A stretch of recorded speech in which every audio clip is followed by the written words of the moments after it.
The wind cut through my jacket like tiny blades, and the rain felt like it was deliberately chasing me down that morning. It was still dark when I stepped off the bus half a mile from the office building where I worked as a janitor. My sneakers were soaked by the time I reached the parking lot, and the industrial district smelled faintly of metal and wet asphalt. I kept telling myself it was worth it because it had to be. I wasn't supposed to be here, not at this point in life. I used to believe I'd be someone else by now, maybe a teacher, maybe even a chef, but life had other plans. Instead, I held a worn-out cleaning cart and a pair of gloves that smelled faintly of bleach. Still, I couldn't complain too much. The pay was steady, the hours quiet, and for a single mom with no one to lean on, it was something close to stability. The building loomed ahead, all cold glass and steel. I punched in the code at the service entrance and stepped into the silence. No chatter, no coffee machines humming yet. Just the faint echo of my own footsteps. I preferred it that way. No curious stares, no half-polite nods from people who thought janitors were invisible, or worse, a nuisance. This wasn't my first cleaning job. I used to work at a mall, scrubbing the same floor over and over, only for someone to walk across with muddy shoes and pretend not to notice. Some even tossed trash on purpose, laughing as if I were part of the scenery. I'd go home with aching arms and a smile plastered on my face for my daughter's sake, because Emily didn't need to know how cruel the world could be. Emily, just thinking of her warmed me. 10 years old, top of her class, curious about everything. She liked to help me at home, folding laundry in crooked piles and stirring pancake batter with an expression of deep focus, as if it were rocket science. She was why I got up at 4:30 every morning, why I dragged my body through cold and rain, because she deserved better than what I had growing up. See, I never had anyone. No mom to call for advice, no dad to lean on. My earliest memories are fragmented like broken film reels, faces without names. A man's voice, warm but distant, handing me a necklace shaped like a little silver key, and then nothing. Just years of bouncing through foster homes, learning early how not to get attached. When I turned 18, they handed me a cheap apartment key and a pamphlet about opportunities for youth aging out of care. That was it. No family, no history, just me. I looked at the key-shaped pendant resting against my collarbone now.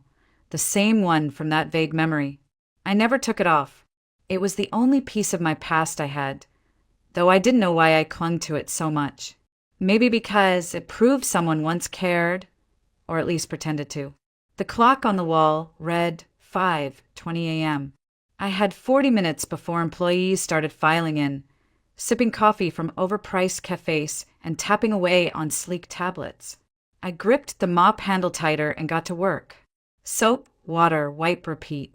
Some mornings, it felt like the floor gleamed brighter than my future, but I couldn't afford to think that way. Emily needed me to keep going, and for her I would. Every single day, even on mornings like this, when the wind felt like punishment and my bones ached from the cold, I told myself, just push through one more hour, one more day, one more paycheck, because as long as I kept moving, she would never know what it felt like to be truly alone. People often say childhood shapes you, but mine felt more like something I survived rather than lived. My earliest memory is of a train station, the smell of iron and oil in the air and cold concrete under my shoes. I was 3, maybe younger. I don't remember who I was with. I don't remember why I was there. What I do remember is the fear and a necklace. A man's voice, warm and soft, telling me to be brave as he fastened the silver key around my neck. I never saw his face clearly. It was like a scene from a dream, blurry around the edges. And then it was gone, like someone hit the pause button on my life and restarted it somewhere else entirely. They told me later I had been abandoned. That's the word they used, abandoned. No note, no explanation. Just a little girl with no name but Grace muttered over and overthrew tears, clutching a necklace too big for her neck. I grew up bouncing through foster homes, some kind, some cruel, all temporary. In some homes, I was the extra mouth to feed, the one who had to earn her keep by doing chores while the other kids got to play. In others, I was invisible, just another case file waiting to age out. I learned quickly to pack light and not get too attached. Every move meant leaving behind something. Sometimes toys, sometimes people, sometimes even pieces of myself. School wasn't much easier. Kids notice when you're different. They see the thrift store clothes, the hand-me-down shoes, the lunches with generic peanut butter. I was that foster kid. Some were curious, others cruel. I became good at fading into the background, keeping my head down, surviving. Still, there were moments, little sparks of something that kept me from breaking entirely. One foster mom taught me how to braid hair and told me it made me look like I belonged somewhere. A teacher gave me a used journal and said I had a way with words. And always there was the necklace. I kept it close, sleeping with it pressed in my small hand like a talisman. I used to imagine it was from someone who loved me once, a father, an uncle, maybe even a stranger who couldn't keep me but wanted me to remember I mattered. In my loneliest nights, I would grip that necklace and whisper, "Someone out there wanted me once. Maybe they still do." But as the years passed and no one came looking, hope thinned out like old paint. By the time I turned 15, I stopped checking visitor lists on holidays, stopped wondering if my family would appear. I told myself family wasn't real, not for people like me. At 18, they handed me a small key to a one-bedroom apartment and a thin envelope of state documents. Birth certificate, social security, a few case notes. "Good luck out there," they said. Just like that, I was alone. No safety net, no family dinners, no one to call when life got heavy. I got a part-time job cleaning apartments and tried to enroll in community college. But money disappeared fast. Rent, food, bus fare, everything stacked against me. Then came him, Emily's father.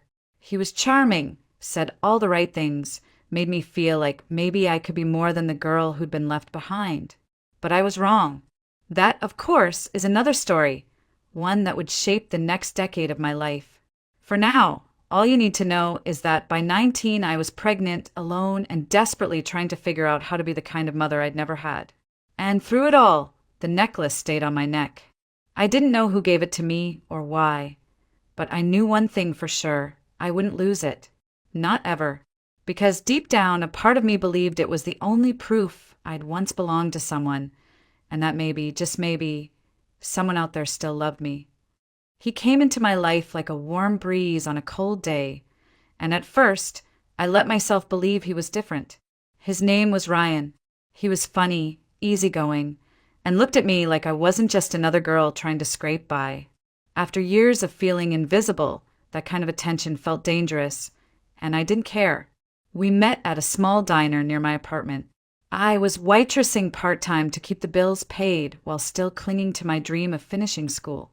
Ryan was a regular, the kind of customer who always left a big tip and a wink on his way out. One night, he asked me to sit down for a cup of coffee after my shift. I should have said no. I knew better than to trust easily, but loneliness has a way of softening your judgment. We started dating, and for the first time, I thought maybe life was going to change. He talked about building a future together, how he admired my work ethic and thought I was different from other girls. For someone who had been abandoned at 3 and shuffled through foster homes, hearing someone say you're special, it's intoxicating. 3 months later, I was pregnant. When I told him, I expected shock, maybe fear, but I didn't expect betrayal. Ryan's face changed instantly. "You have to take care of it," he said flatly, like it was a business transaction. "Take care of it." I asked, stunned. "Grace, we're too young. I'm not ready for a family. We can't do this right now. You know what I mean, get it handled." My stomach twisted. I told him I wasn't going to end the pregnancy, that I wanted this baby, even if I had to do it alone. His expression hardened into something I'd never seen before. Cold, detached, almost angry. "Fine," he said, grabbing his jacket. "But don't expect me to stick around for this mistake." That was the last night he slept at my place. He came back a few times after that, trying to convince me, sometimes begging, other times threatening. One night, he even slammed his hand on the kitchen counter, so Heart Emily, still growing inside me, kicked in fright. That was the moment I locked the door and never let him in again. I wish I could say that was the hardest part, but pregnancy alone at 19 is its own battlefield. I worked until my ankles swelled, took night classes when I could, and cried into cheap ramen more times than I can count. Every doctor's appointment I walked into alone. Every baby item I bought secondhand because I couldn't afford new. But when Emily was born, everything changed. She came into the world on a chilly March morning, her tiny cry slicing through the sterile air of the hospital room. When the nurse placed her in my arms, I knew two things. I would never feel alone again, and I would never let her feel unwanted the way I had. From that day forward, love became my fuel. I took every extra shift, scrubbed floors until my hands cracked, anything to keep a roof over our heads and food on the table. Dating, romance, those things didn't exist for me anymore. I couldn't risk letting another Ryan into our lives. Sometimes I'd catch myself looking in the mirror late at night, dark circles under my eyes, aching all over, and whisper, "This isn't forever. Just hold on." And somehow I always did. The world had taught me early that people leave. That even those who say they love you can change their mind when life gets hard. So I stopped expecting anyone to save me. I'd save myself, and I'd save Emily no matter what it took. Still, there were nights when I lay in bed, my daughter's soft breathing next to me, and my fingers would trace that old necklace, the silver key from a past I couldn't remember. And I'd wonder, just for a second, who gave this to me? Did they leave me, or were they taken from me? I had no idea how close I was to finding out. Back then, Thomas Miller was just a name on the side of a truck to me. I'd seen his company logo on construction sites and billboards, but he was one of those people you imagine living in a completely different world. Wealth, success, the kind of life I could only clean up after. I didn't know his story, not yet. Thomas grew up in a small Oregon town, son of a factory worker and a schoolteacher. He wasn't handed his success. He built it brick by brick through years of long shifts and weekend classes in engineering. He married young to a woman named Laura, and by 26 they had a daughter named Julia, his entire world. That little girl changed everything for him. He talked about it later, how holding his newborn daughter felt like his heart had been placed outside his chest. He built tree houses, took her on nature walks, and spent Sunday mornings making blueberry pancakes shaped like animals because she loved it when breakfast smiled back. Life was simple but full, until one spring afternoon when everything collapsed. It was supposed to be a father-daughter outing, nothing special, just a ride on one of those scenic trains to a nearby lake. Thomas remembered every detail: the smell of pine, the rhythm of the train, the way Julia fell asleep against his arm. He stepped away for only a minute to grab a coffee from the dining car, leaving her curled up on the seat, and when he returned, she was gone. At first, he thought she'd simply wandered down the aisle. He called her name, searched every compartment, but panic clawed its way up his throat as minutes stretched into an hour. The train staff stopped everything. Security swept through. Police were called. Someone thought they saw a woman carrying a small child near the station, but by the time authorities arrived, there was nothing. No Julia, no woman, no trace. Thomas never forgave himself. The search lasted months, plastering Julia's face on every telephone pole, every news broadcast. Tips came in, but they were all dead ends. His wife, Laura, spiraled into grief, and their marriage didn't survive the weight of that loss. Eventually, she left town, unable to bear the memories of the daughter they'd lost. Thomas could have given up too, but he didn't. For years, he carried the guilt like an anchor and drowned it in alcohol. He said once that he drank not to forget, but to punish himself, every burning swallow a reminder of what he'd failed to protect. And then one winter morning, he woke up on the floor of his own office, surrounded by half-empty bottles, and realized he either had to change or die. So he changed. He quit drinking, threw himself into his construction business, and it exploded in success. He hired the best crews, earned contracts all over Oregon, and within a decade he was one of the most respected builders in the state. But Thomas didn't stop there. He poured money into children's charities and orphanages, quietly sponsoring programs to keep kids out of the kind of limbo Julia might have ended up in. He never said it outright, but people knew it was penance. He eventually remarried a kind woman named Clara, and together they had 2 kids, Timothy and Vanessa. They lived in a beautiful home overlooking Willamette Valley, the kind of place people put on postcards. Outwardly, he looked like a man who had rebuilt his life completely. But inside, there was still a room in his heart that never healed, a door forever half open, waiting for the day his little girl might walk back through it. He kept one thing from that day on the train, the necklace he'd given her for her 3rd birthday, a small silver key. It had been custom-made, engraved with her initials. He used to joke that she was his greatest treasure, and the key was just in case she ever needed to unlock Dad's heart again. For 26 years, he carried that memory and the ache of what if. He tried everything, private investigators, missing person databases, DNA registries, but nothing. Eventually, even the tips stopped. People told him to let go, to move on. But how do you move on when a part of your soul is missing? And then one cold October morning, he walked into his office earlier than usual and saw me.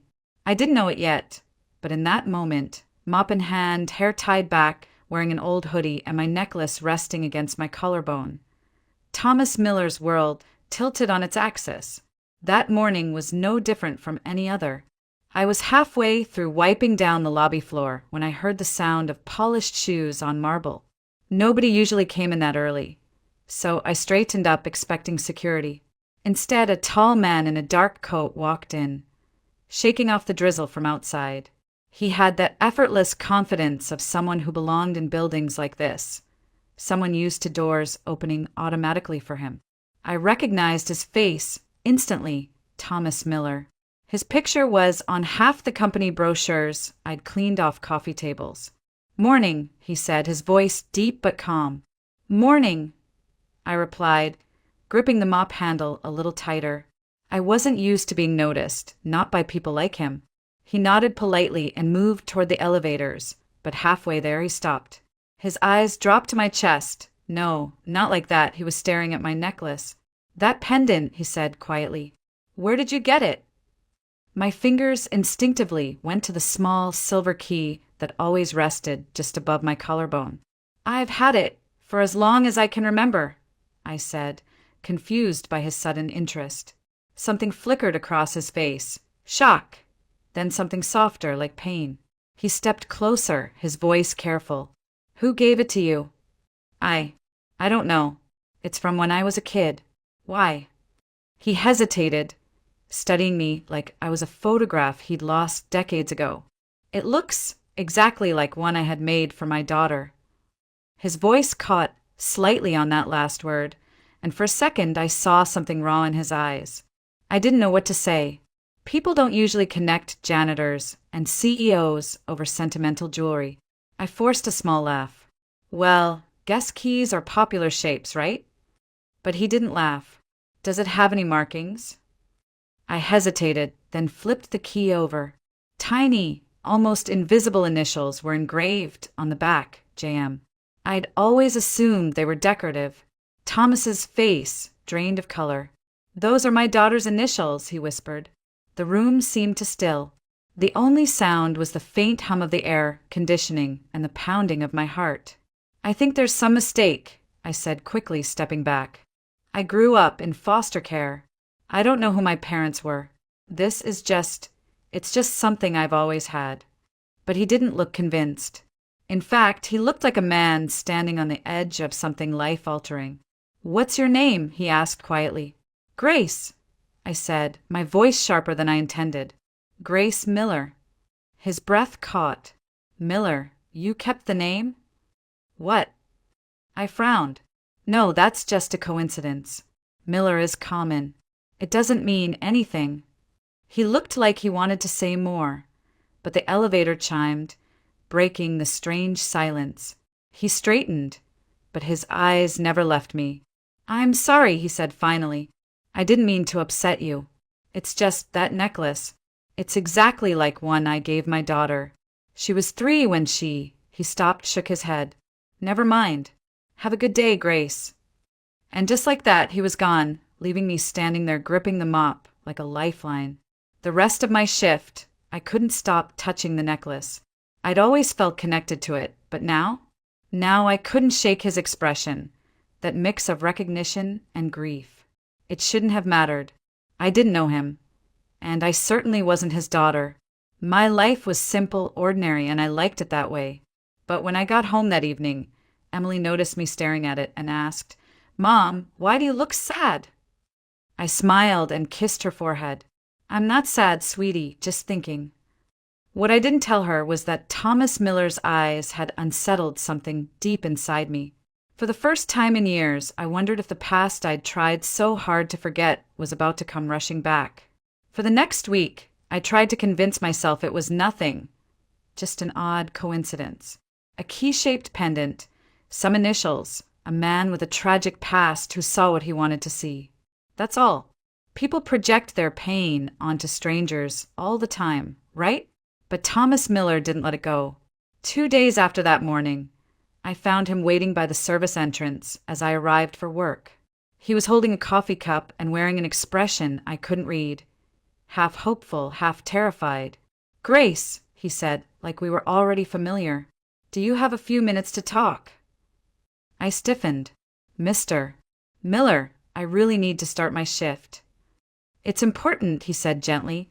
"It's about that necklace." Something in his voice stopped me. Maybe it was the weight behind it, like this wasn't just curiosity, it was desperation. So I nodded, leaning against the wall as he spoke.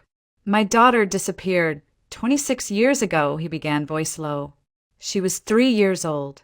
That necklace, you're wearing the exact one I had made for her birthday." I stared at him, heart thudding. "That's awful. I'm sorry for your loss, but I grew up in foster care. No one ever came looking for me. I don't think I'm who you think I am." He didn't argue, just nodded slowly. "I know how it sounds. But please, would you consider a DNA test? Just to be sure." I laughed nervously. "That's a lot. You don't even know me." His eyes softened. "Grace, I know I'm asking for something huge, but if there's even a small chance, I've been waiting half my life for her to come home. If I'm wrong, I'll apologize and never bother you again." I wanted to say no. My life was finally stable, even if it was hard. I had Emily, I had work. I didn't need old ghosts dragging me backward. But Emily's face flashed in my mind. How she sometimes asked why she didn't have grandparents, why family trees at school were awkward for us. So I said yes. The test was quick, painless, and terrifying. A simple swab of the cheek, a signature on a consent form, and then waiting. I tried to act like it didn't matter, like it would come back negative and life would go on. But the moment the lab called, Thomas insisted on being there when I opened the email. We sat across from each other in a small coffee shop, the kind with creaky wooden chairs and a smell of burnt espresso. My hands shook as I tapped the link. The screen loaded, and the words hit me like a punch. Parent/child match. 99.98% probability. I felt like the air had been sucked out of the room. "This can't be real," I whispered. Thomas reached across the table, his hand trembling. "Grace, it's you. You're my daughter." I stared at him, throat tight, unable to speak. All I could think about were the years I'd spent believing I was unwanted, that nobody cared enough to keep me. Now here was this man, tears in his eyes, looking at me like I was the answer to a prayer he'd whispered for decades. But part of me recoiled. If I was your daughter, why did I grow up alone? Why didn't you find me sooner? His face crumpled. "I tried, Grace. God, I tried. I searched every day, every year. But whoever took you, they vanished. There was nothing to go on. I thought you were gone forever." I wanted to believe him, but pain has a way of building walls. I pulled back, shaking my head. "I don't know what to do with this." Thomas nodded slowly, tears spilling over. I'm not asking for everything today. Just let me know you're willing to talk. Please. I left the cafe in a haze, clutching the necklace. For years, I'd worn it as proof someone once cared. Now I knew who. And instead of feeling relief, I felt conflicted. Angry at fate. Angry at whoever took me. Angry that I'd grown up without knowing any of this. When I got home, Emily ran into my arms. Mom, you're late. I hugged her tighter than usual, burying my face in her hair. I didn't tell her yet. I couldn't, because for the first time in my life, my past wasn't a mystery anymore, it was real. And I wasn't sure I was ready to face it. I thought knowing the truth would make me feel whole, but instead it cracked me open. For days I kept replaying Thomas's words, "You're my daughter." I never stopped looking. It should have felt like closure, like finally finding the missing piece of my life, but all I could think about was every foster home, every Christmas spent alone, every birthday candle I'd blown out wishing for a family that never came. I didn't answer his calls at first. Not because I hated him, but because I didn't know how to feel. Grief and joy don't mix easily. They tangle, pulling you in opposite directions. I needed space, but Thomas didn't give up. One evening, there was a soft knock on my apartment door. I opened it to find him standing there, holding a box. His hands shook slightly, like he wasn't sure I'd let him in. "I'm sorry for showing up," he said gently, "but I thought you might want this." He handed me the box, then stepped back, waiting. Inside was a photo album. The first picture was of a little girl with wide eyes and pigtails, wearing the exact same necklace I still wore. My breath caught. "That's me," Thomas nodded, his voice breaking. "From your 3rd birthday. That was the last day we were together." I sat down on the couch, staring at the photos, Christmas mornings, trips to the park, messy pancake breakfasts. I didn't remember any of it, but there I was, smiling and loved. And something in me softened. "I'm angry," I admitted quietly. "I don't know who took me or why, but I grew up thinking nobody wanted me. And now I find out I had a dad who cared. It's a lot." Thomas sat across from me, his eyes damp. "You have every right to be angry. I failed you once, Grace. I can't change that, but if you'll let me, I'd like to be here now. For you, for Emily. I can't undo the past, but maybe I can help with the future." Something in his tone, humble, almost pleading, broke through my walls. "Emily," I said softly, glancing toward the bedroom door. "She doesn't even know what a grandparent is supposed to be like." He smiled faintly. "Then let me show her." The next weekend, we arranged to meet at a park near my apartment.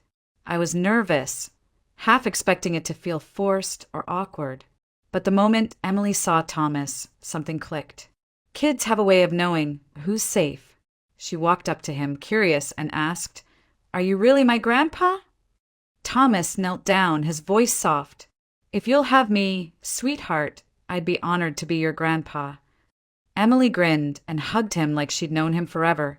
Watching them together did something to me I can't fully explain. It was like a knot in my chest finally loosened. From then on, Thomas didn't push. He simply showed up, dropping off groceries when he knew I was struggling, inviting us over for family dinners, helping Emily with her science projects. He even offered to pay for me to finish my certification program, something I'd abandoned years ago when life got too heavy. One evening, as we sat at his dining table, Emily curled up next to him with a book. I felt tears sting my eyes. "You're really trying," I whispered. Thomas reached across the table, his hand covering mine. "I lost you once, Grace. I won't waste this second chance." Months passed, and what started as cautious meetings turned into something I hadn't dared to dream of. Family dinners, shared holidays, laughter-filling rooms I never thought I'd step into. Clara, his wife, welcomed us without hesitation, and even Timothy and Vanessa seemed thrilled to have a big sister. For the first time in my life, family wasn't just a word, it was a feeling. The moment that sealed everything came on Emily's 11th birthday. Thomas handed her a small velvet box. Inside was a necklace, a heart-shaped pendant engraved with 3 names: Grace, Emily, Thomas. Emily squealed, throwing her arms around his neck. "I love it, Grandpa." I pressed my fingers against my lips, overwhelmed. That pendant wasn't just jewelry. It was a promise, one I'd waited my whole life to hear. "You belong." That night, as I tucked Emily into bed, she whispered, "Mom, are we happy now?" I smiled through tears. "Yeah, baby, we're happy now." Later, I stood by my bedroom window, looking at the old key pendant resting on my nightstand and the new heart pendant in Emily's room. One represented the life I'd lost, the other, the life I'd finally found. For years, I believed family was something other people had, something I wasn't allowed to want. But now, I knew better. Family isn't perfect or painless, but it's worth fighting for, even when it takes 26 years to find it. Sometimes, life takes everything from you and leaves you with nothing but questions. And sometimes, it gives back more than you ever dared to hope for. The cell door slammed shut behind me with a metallic thud that echoed like a final verdict. It smelled of mold, rust, and forgotten women. I stood in the center of the dimly lit cell block, holding a small cloth bundle of my belongings, everything I had left of my former life. My hands didn't shake. They hadn't shaken in years. But the silence that followed that slam, it wasn't ordinary. It was thick, curious, almost hostile. "New meat," someone muttered. Then came the shuffle of slippers, the squeak of steel bunks, the creak of bodies moving as eyes fell on me. The women circled slowly, like wolves scenting something strange in the wind. Some were young, some gray-haired and sunken-eyed. All wore the same faded beige uniforms. One woman pushed forward, muscular, cropped hair, a scar split her left brow, and tattoos wrapped around her knuckles like barbed wire. "Let's see what you brought, Gypsy," she growled, reaching for my bundle. I looked into her eyes and said quietly, "Nothing you'll need, Sandra." She froze, just for a second, just long enough. The others stilled. A murmur swept through the cell. Someone whispered. She knew her name. Sandra narrowed her eyes, suspicious. "How the hell do you know who I am?" Her voice was low, edged with warning. She hadn't expected fearlessness, especially not from someone like me. Small, quiet, unarmed. I placed the bundle on the assigned bunk and smoothed the hem of my long skirt. "I see things," I said simply. "I've seen your hands shake when you dream. I've seen your heart freeze 5 years ago on the back of a stolen motorcycle. And I've seen your son alive." The room inhaled as one. Sandra staggered back. Her fists balled. "Don't mess with me. Don't you dare say his name." "I haven't," I said, "but I could, if you want to know the truth." A woman near the wall crossed herself. Another spit over her left shoulder. The energy shifted. Sandra's gang of 2 fell back slightly. The grip of dominance cracked. Sandra's face twitched. "He died. They showed me the death report. They cremated him." "They showed you a forgery," I replied. "He's in Tallahassee now, living with a man who told him you abandoned him. You'll find the truth tomorrow." She took a half step toward me, her face pale. Then she sat on the nearest bunk like someone had knocked the wind out of her. "What the hell are you?"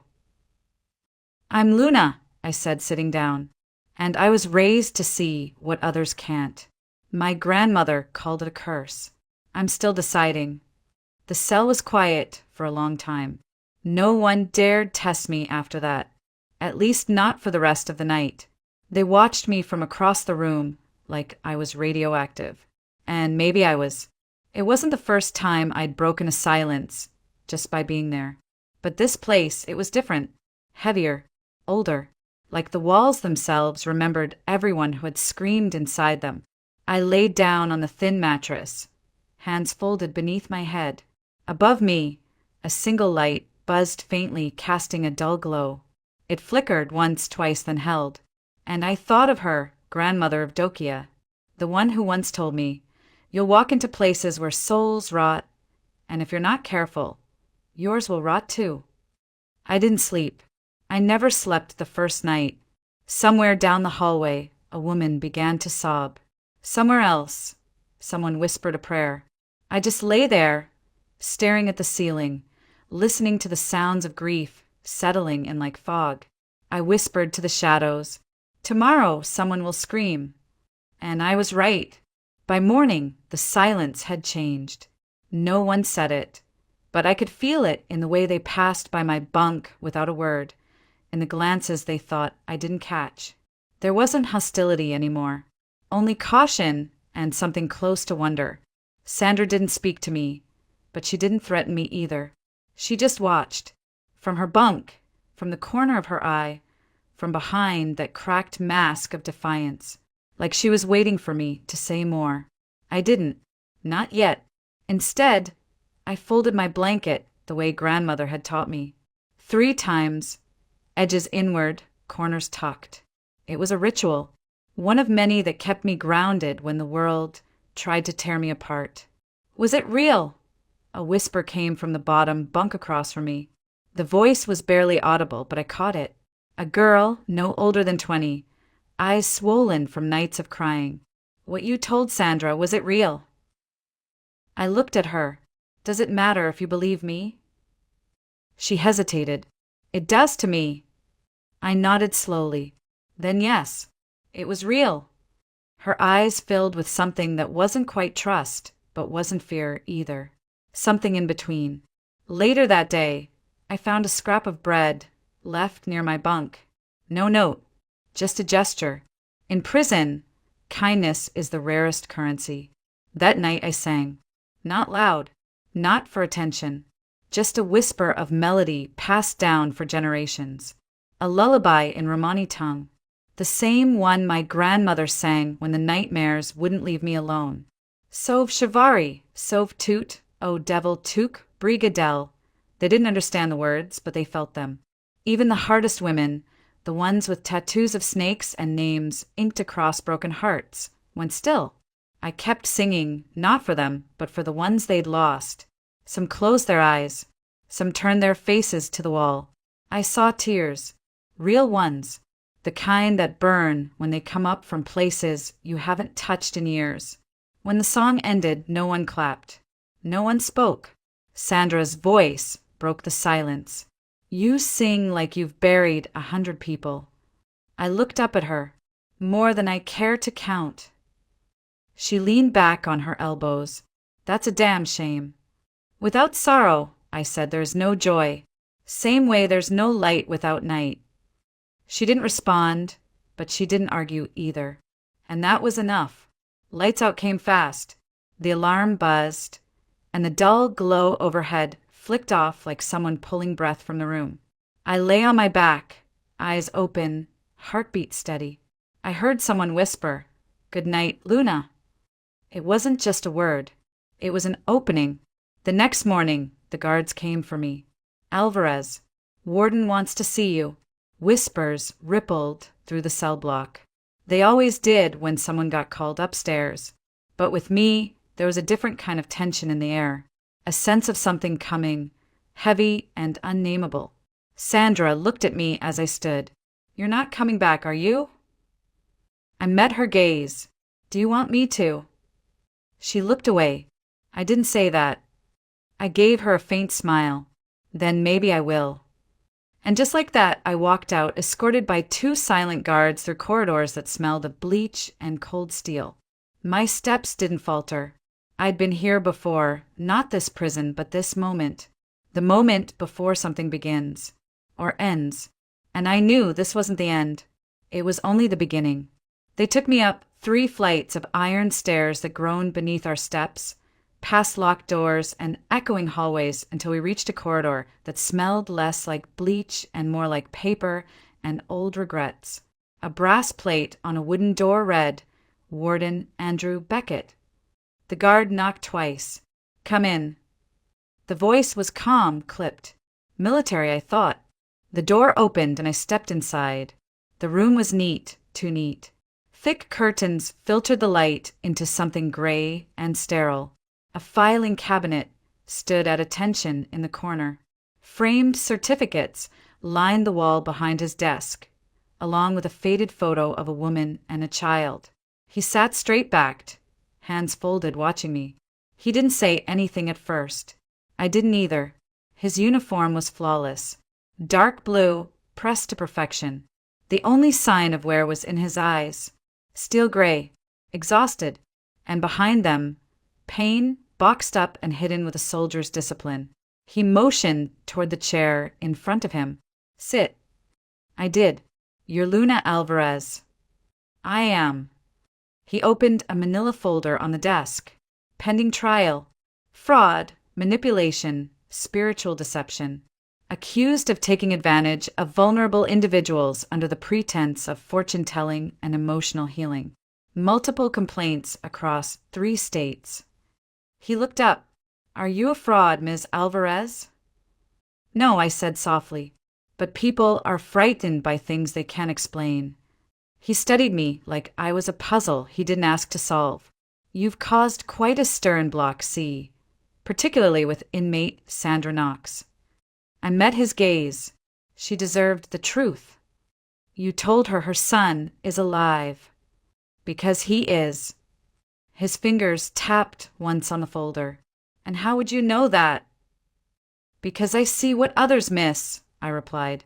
Because when people carry wounds, they leave traces, and sometimes those traces lead to what's still living. His expression didn't change, but I felt something shift in the air. Let me be clear, he said. This facility runs on order, not mysticism, not folklore. If your presence disrupts that order, I'll have you transferred. Understood? I nodded. I'm not here to create chaos. I'm here because someone needs to be heard. He leaned back slightly. Let me guess. You've seen something about me. I paused, then said, You haven't forgiven yourself in 12 years. The silence thickened. His shoulders tensed. You lost your wife and your daughter, but it's not just grief. It's guilt, because you were the one who told her to take that road. That shortcut. You said you'd meet her after your shift. He sat very still. You stayed in the office too long. One more call, one more file. You told yourself it was important, but you weren't there. His voice, when it came, was low and brittle. Who told you? No one. I saw his knuckles whiten as he gripped the edge of the desk. His eyes didn't move from mine, but they'd turned colder, sharper. You came in here thinking you could manipulate me with personal details, make me believe you're some kind of savior. I don't want to be anyone's savior, I said. I only want a chance to do what I was born to do. And what's that? To see pain and not look away. He looked away first. He stood, walking toward the window, staring out at the yard below. When he spoke again, his voice was quiet. Do you know what it's like to bury both halves of your heart on the same day? I didn't answer, because yes, I did. I haven't spoken about them in over a decade, he murmured. Not to my staff, not to the shrink they assigned me after. I've kept it buried so deep I forgot how much it still hurts, I stood. You haven't forgotten. You've just learned how to stand still while bleeding. He turned to face me. There was something new in his eyes now, no longer suspicion, but recognition. The kind that only exists between two people who've both crawled through fire. After a long silence, he said, There's an empty room down the hall. Small. Used to be an interrogation room. I'll have it cleared. You'll report there twice a week. Supervised. You'll speak to select inmates. Quietly. If you do anything to exploit them, I'll shut it down. No questions. Are we clear? I nodded. Perfectly. He nodded once. You may go. I turned to leave, but at the door I paused. She used to wear a blue dress on her birthday, didn't she? His breath caught. You gave it to her. He didn't answer. He didn't have to. The room they gave me used to be a cold chamber for questioning, maybe breaking people down. Gray walls, no windows, one metal table, and two chairs with uneven legs. But I didn't mind. I'd sat in worse places. I'd heard truths in stairwells and hospital bathrooms, in the back of a bus where no one was supposed to listen. Here, at least, I had a door. The first case they brought me was almost insulting. A petty theft. A witness named Lamakin claimed he saw another inmate sneak 2 old TVs from the commissary in the middle of the night. No cameras had caught it, just his word. The investigator, Burton, looked bored, even bringing the file in. I don't know what Beckett thinks you're going to do, but go ahead. Make magic. Lamakin came in jittery, tapping his foot, eyes darting. I said nothing for 5 minutes. Just watched. He couldn't sit still. Kept touching his jacket pocket like he was hiding something or afraid he'd forget it. You were paid, I said. He blinked. What? I leaned forward. You were paid to lie. That's why your hands are shaking. Not from fear. From adrenaline. It's the first time in your life someone handed you that kind of money and told you all you had to do was speak. Burton sat up straighter. Left jacket pocket, I added. There's a slip of paper in there. A note with the name of the man who gave it to you. You're clutching it like it's a guarantee they'll keep their word. Lamakin turned pale. That's crazy, he stammered. She can't know that. Burton stood. Empty your pockets. It took 2 guards to get him to comply. The note was there. Burton stared at it like it might bite him. How the hell? I stood. I didn't make anything appear. I just saw what no one bothered to. Word spread fast. The next week, a girl named Vera was brought in. 18, frail, eyes ringed in shadows. She'd been sitting in silence for weeks, refusing to speak to anyone. Accused of killing her stepfather with a kitchen knife. Everyone assumed it was rage. Another broken girl with a violent streak. She sat across from me like a ghost, hands clenched in her lap, head low. I sat on the floor instead of the chair. I waited. After a while I said, He hurt you first, didn't he? She flinched. I don't need you to tell me everything. Just this. When he came into your room that night, did you already have the knife? Or did you grab it when he reached for you? She started to cry, soft at first, then louder, her entire body shaking with it. Between sobs, she whispered, I just wanted to scare him. I didn't even aim. He grabbed me and I swung. I didn't mean to. I reached up and took her hand, gently. Her wrists bore old scars. Her eyes held newer ones. He told you it was your fault, that your mom was gone because of you, that no one would believe you. She nodded through tears. Burton, silent in the corner, finally turned on the recorder. By the end of that interview, Vera had told everything. The years of silence, the hospital visits, the bruises she'd hidden. And in her voice, for the first time, was something resembling freedom. Burton looked at me as he turned off the device. You're not just lucky, are you? No, I said. I'm paying attention. That night, when I returned to the cell block, Sandra was waiting near my bunk. She didn't speak, just handed me a cup of hot tea she'd bartered for. You were right, she said. About the letter. I nodded. I got it this morning. His handwriting. I'd know it anywhere. I told you, I replied, taking the cup. The truth always finds a way through. Sandra stared at me for a long time. Who are you really? I sipped the tea. Someone who listens. She didn't ask more. She didn't have to. It didn't take long before someone noticed I was becoming inconvenient. There's only so much truth you can uncover before it starts to make the wrong people uncomfortable, especially men like Warren Blake, the kind who wore silk ties and diamond cufflinks but dealt in secrets and silence. His name wasn't on any official letterhead, but it lived in the hallways, whispered between closed doors. He was on trial for racketeering, laundering, embezzlement, words that meant little to those who'd already been paid to forget. The case was fragile.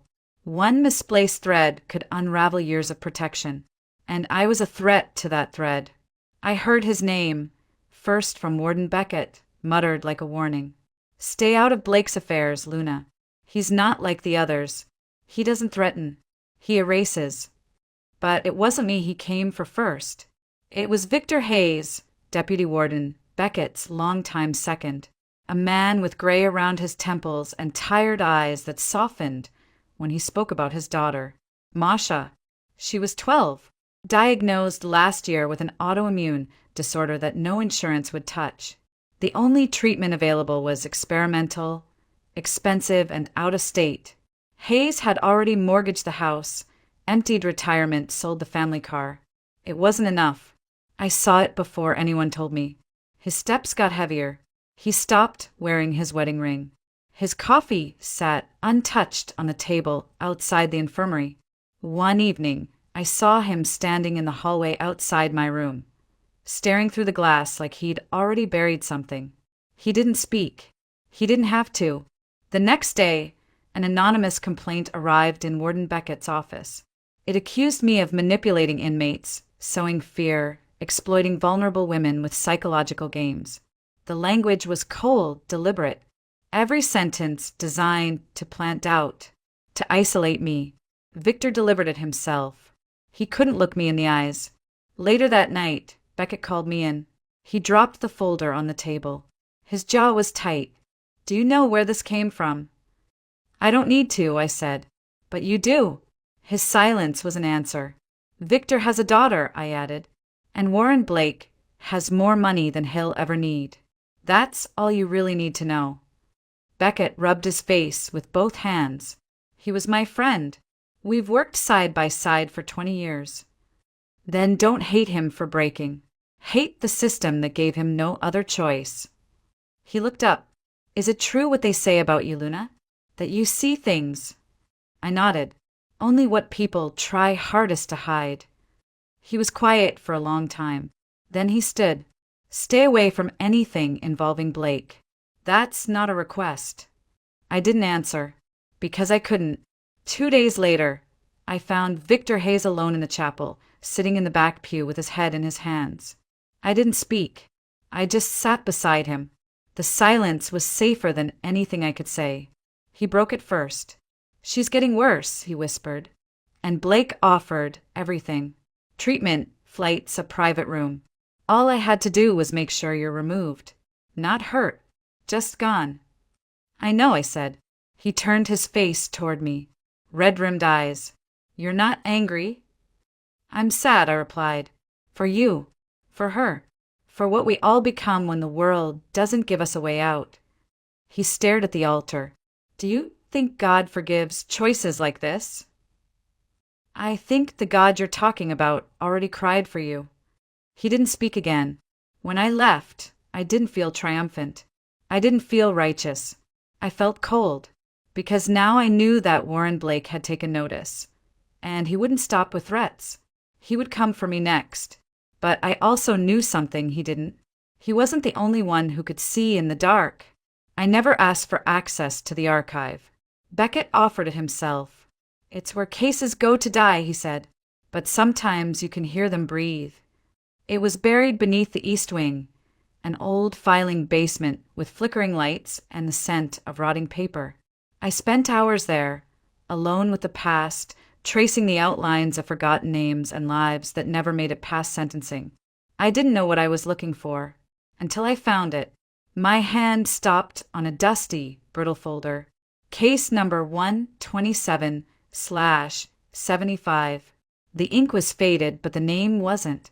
Evdokia Alvarez. My grandmother. I sat down on the cold floor. The first photo was of a crime scene. A body lying in a small, cluttered room. No sign of robbery.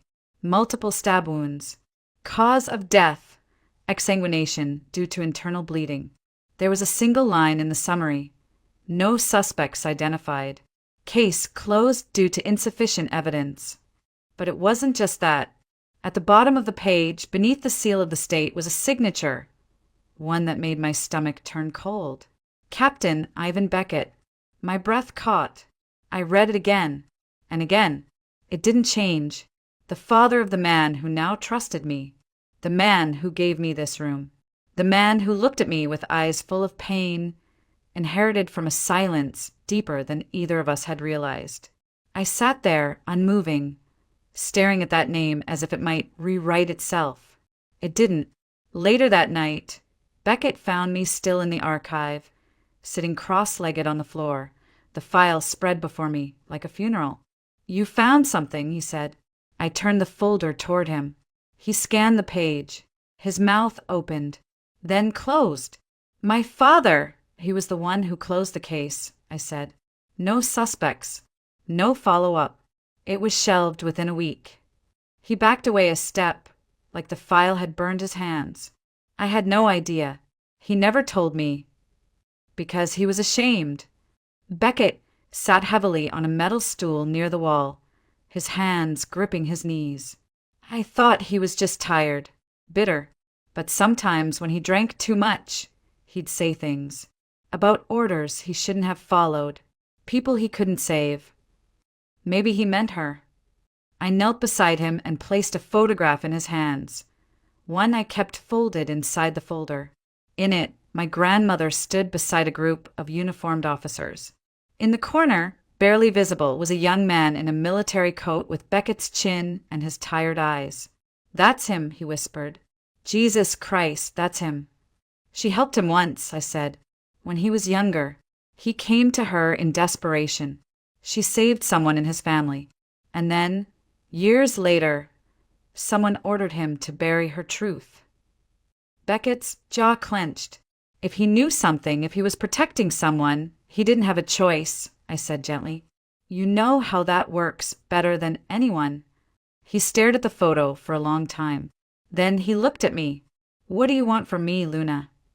"Nothing," I said. "But if this is our story now, yours and mine, we deserve to know how it ends. Not how it was forced to end." He exhaled, deep and hollow. "You want me to reopen this case?" "No," I said. "I want you to open your eyes."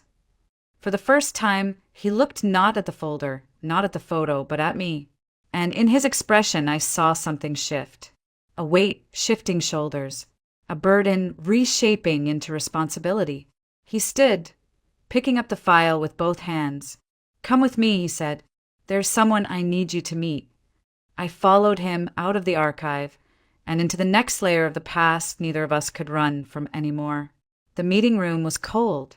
Not the kind of cold that came from air conditioning, but the kind that seeped out of stone, wood, and secrets. Warden Beckett sat at the head of the table. I stood by the window, arms crossed, trying not to look at the man sitting across from him. Warren Blake. He looked exactly like I expected. Overdressed, overconfident, and underestimating everyone in the room. His smile was thin, his eyes reptilian. "I appreciate your time, Warden," he said, voice silk-wrapped steel. "I know how valuable discretion is to men in your position." Beckett didn't respond. Blake continued, unfazed. "There are a number of complexities surrounding my case, things best kept out of headlines. Witnesses who may or may not remember clearly. Consultants who may be overstepping." He didn't say my name. He didn't have to. "I've heard," Beckett said dryly. Blake reached into his briefcase, pulled out a sealed envelope, and slid it across the table. "A donation. For the facility. No strings, of course. But I've also spoken with your deputy, Mr. Hayes, and I understand you're under pressure. You don't need more chaos." Beckett glanced at the envelope. Didn't touch it. Blake leaned forward. "We both know how things work. You transfer the gypsy to a quieter place, somewhere with less exposure. It's not personal. It's business. You keep your post. I keep mine." Silence stretched between them. Then Beckett spoke, slowly, carefully. "You think you can buy my silence with a padded envelope and a smile. I think I can offer you peace." Beckett's hands tightened. "I buried my wife and daughter because of a shortcut I told them to take. I've spent 12 years choking on peace. I don't want it anymore." Blake's eyes narrowed. "You're making this emotional. That's dangerous." "No," Beckett said. "What's dangerous is pretending there's no line left to cross." He stood, and slid the envelope back toward Blake. "You just crossed mine." Blake didn't flinch, but something in his expression cooled, like a man mentally flipping to a darker page. "You'll regret this," he said softly. "Maybe," Beckett replied, "but not as much as I'd regret doing nothing." Blake left without another word. I didn't speak until we were alone. "You just handed him a reason to destroy you." Beckett turned to me. "Then let him try. If I've learned anything from you, Luna, it's that fear is what makes cowards of men who are born with courage." There was a moment between us, unspoken, heavy, necessary. I said quietly, "He'll go after Victor next." "I know," Beckett said, "and Victor will have to choose, just like I did." That night, Victor Hayes showed up in my room. He looked older, hollow. "I told him I couldn't do it," he said. I nodded. He offered me everything. Told me I could name any clinic in Europe. Masha would have the best doctors in the world. "What did you say?" Victor swallowed hard. "That I wasn't for sale." He sat on the edge of the bunk, staring at the floor. "Do you think I doomed her?" I sat beside him. "I think you showed her what love looks like, even when it hurts." He didn't speak for a long time. Then, almost a whisper, he said, "Thank you." I shook my head. "Don't thank me. Thank the man who refused the envelope." Later, after he left, I sat alone in the dark, staring at the ceiling, listening to the echo of footsteps down the corridor. I knew what was coming. I knew Blake wouldn't walk away quietly. There would be consequences. There always were. But for the first time in a long time, I wasn't afraid, because somewhere inside this broken place, a man had chosen truth over silence, and another had chosen integrity over survival. And that meant I wasn't alone anymore. It was past midnight when Beckett knocked on my door. No guards, no clipboard, just him.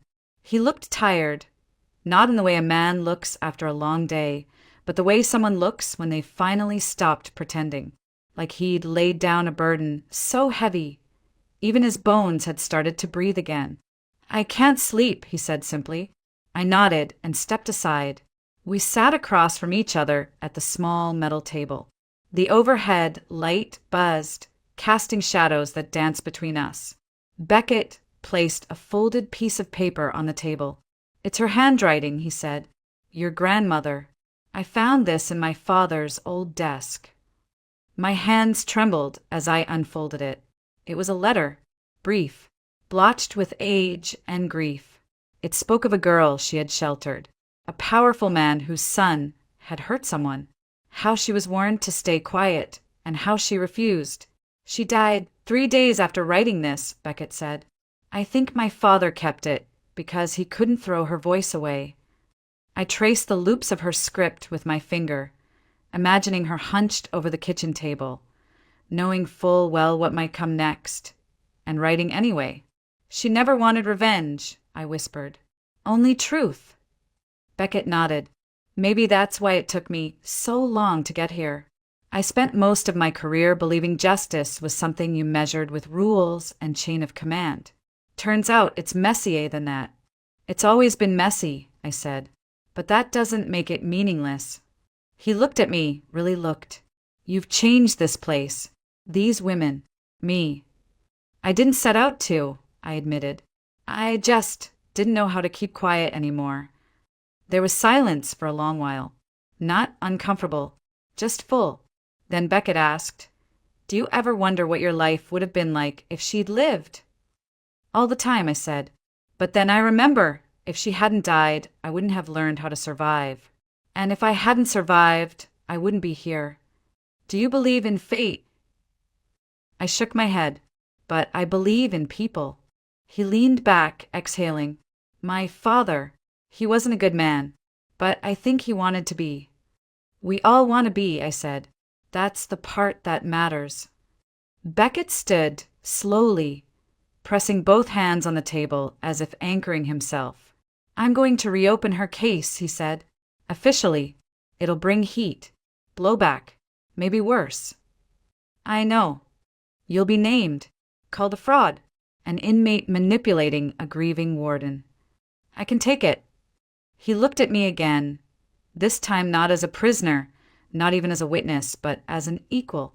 We owe them, he said. Not just our dead, but the living, too. And I realized in that moment it was no longer about my grandmother or his father. It was about what we left behind when we chose silence, and what we reclaimed when we chose to speak. Beckett turned to leave, then paused at the door. For what it's worth, he said quietly, I think she'd be proud of you. I smiled, holding the letter to my chest. Then maybe I've done enough. He left without another word, and I sat there in the dim light, not crying, not trembling, just breathing. And for the first time in a long time, it felt like freedom. The subpoenas arrived on a Tuesday. No warning, no ceremony, just crisp envelopes on the breakfast trays. Mine was marked Federal Inquiry Witness Deposition. Beckett's had a thicker seal. He opened his in silence. They're moving fast, I said. He nodded. Faster than I expected, which means they're scared. Of Blake? No, he said. Of the cracks in his foundation. By Thursday, reporters were circling. Not on the prison grounds, but outside the county courthouse. A few old names had resurfaced. Men whose careers were tied to Blake's empire. Men who had quietly vanished when scrutiny got too close. And women, too. Women like Eleanor Jensen. She arrived one evening in a battered Buick with a folder clutched to her chest. Former court clerk. Retired early. Rumored to have fled the state years ago. She walked into the warden's office, sat down across from Beckett, and handed him the folder. I was there the day the Alvarez file was pulled, she said. Your father didn't want to close it, but the order came from higher. Higher than the captain? Beckett asked. She nodded. From someone with political ties and deep pockets. Blake's father. I think he did it to protect someone. Beckett opened the folder. Inside were copies, photocopies smudged but legible, of a memo dated 1975. The language was vague, the names redacted, but the implication was clear. Pressure had been applied, and the investigation halted by design. And you kept this all these years? Beckett asked. I couldn't throw it away, she said. She was kind. She used to bring food for the courthouse janitors. She didn't deserve to be erased. Beckett looked at me. I stared at the memo. This proves it was never a cold case. It was a buried one. By Sunday, the Attorney General's office had launched a formal inquiry into Blake's business holdings. Old victims began stepping forward. Anonymous statements flooded the hotline. Someone inside the system had opened a door, and now the flood was coming through, but not without consequence. Monday morning, Beckett was called to a closed-door meeting with the state's Department of Corrections. When he returned, his eyes were storm-dark. They're suspending me, he said. For what? Improper communication with federal investigators. Conflict of interest. Undermining operational neutrality. I laughed, bitter. Neutrality isn't real. It's just a prettier word for looking away. He handed me a key. To the archives. I'm not supposed to give this to anyone. Then why me? Because you're not just anyone, he said, and they're going to try to rewrite everything. We need the truth on our side. I clutched the key. Beckett turned to leave, but paused. You know they'll come for you next. I'm counting on it. That afternoon, I was escorted to the courthouse. No cuffs, just a plain suit and an officer I trusted walking beside me. Inside the grand old chamber, the air was heavy with history. A prosecutor asked questions. A judge leaned forward. Reporters scratched notes like vultures tracing blood in the sand. And I spoke, not with anger, not with fear, but with memory. I told them about Evdokia Alvarez, about the file, the silence, the pressure, the people who chose comfort over truth, and the few who chose otherwise. When I finished, the room was still. Then someone clapped. Just one person. Eleanor Jensen in the back row. And then another. And then it was quiet again. But something had changed. Not outside. Not yet. But inside that room, the silence no longer felt like permission. It felt like reckoning. Dear Abuela, I never knew how to begin this. For years, I imagined what I would say if you were still here.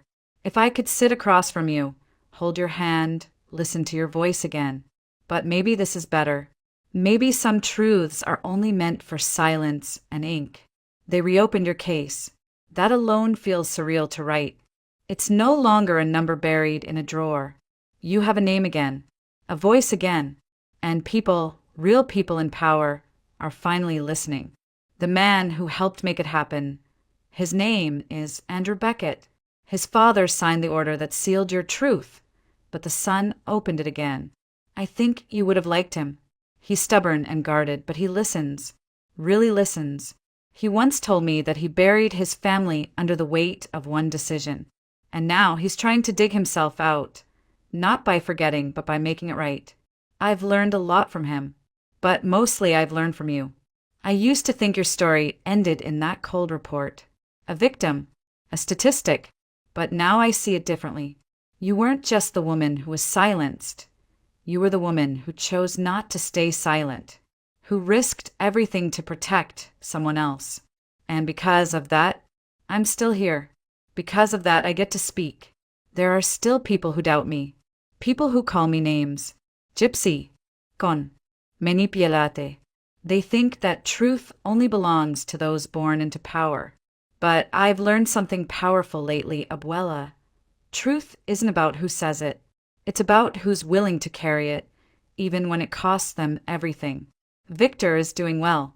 He visits often. His daughter, Masha, is responding to treatment. It's not easy, but he says love makes pain bearable. I believe him now. As for Beckett, he's no longer warden. He turned in his badge last week. Said he wanted to build something instead of defend ruins. I don't know what that means yet, but I think he's finally breathing free. And me?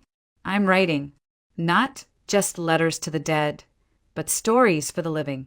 They're small things, quiet, but I see women reading them in the library, whispering to each other, smiling like someone lit a match in a dark tunnel. It's not justice, maybe, but it's a beginning. I think about you every time I pass the garden. They've let me tend it again. The soil is tired but forgiving, just like memory.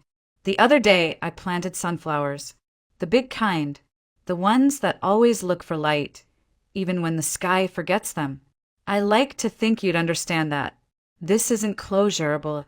I don't think that's real. Not for people like us. But it is peace. And peace is loud in its own way. Thank you for surviving long enough to leave behind your truth. Thank you for teaching me how to hold it, even when my hands were shaking. With all the love I never got to say, Luna.